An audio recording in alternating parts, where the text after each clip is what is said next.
Here comes Ryman Simon.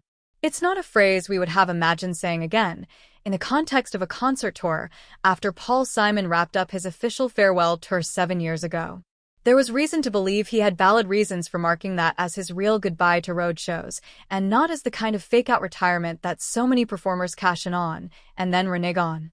But he has found solutions to the issues that might have kept him off stage. By the time he kicked off a 5-night stand at Walt Disney Concert Hall this week, Simon was a full 40 shows into his 2025 Quiet Celebration outing. And he was sounding, yes, softer, as promised in the tour title, but really undiminished.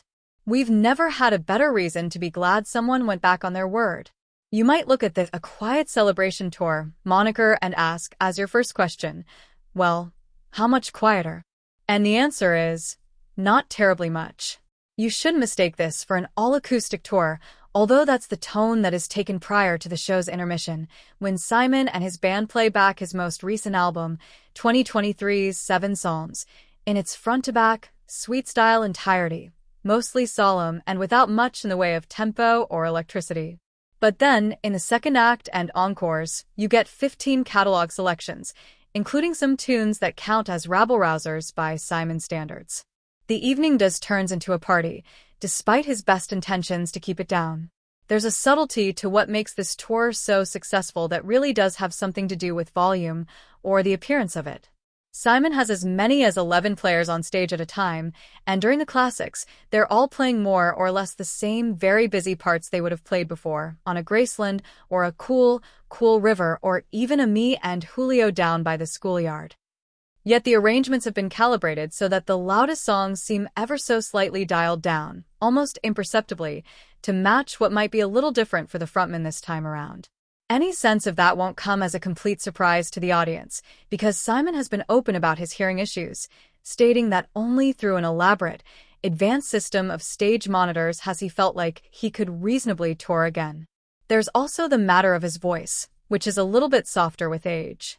It's as if everything has been finely tuned to allow Simon to act his age, which is 83, without doing any kind of stinting on the rich and able-bodied performances. The performance of 7 Psalms is referred to by Simon as the first half, although, by actual volume, it's well under that.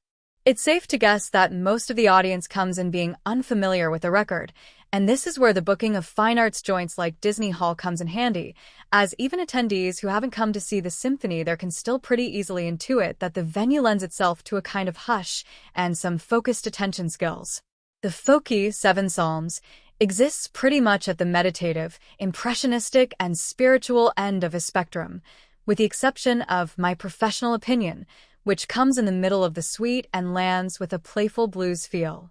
It has Simon grappling with the concept of God and exploring unreconciled relationships in the later chapters of life, and it's not easily graspable on first listen.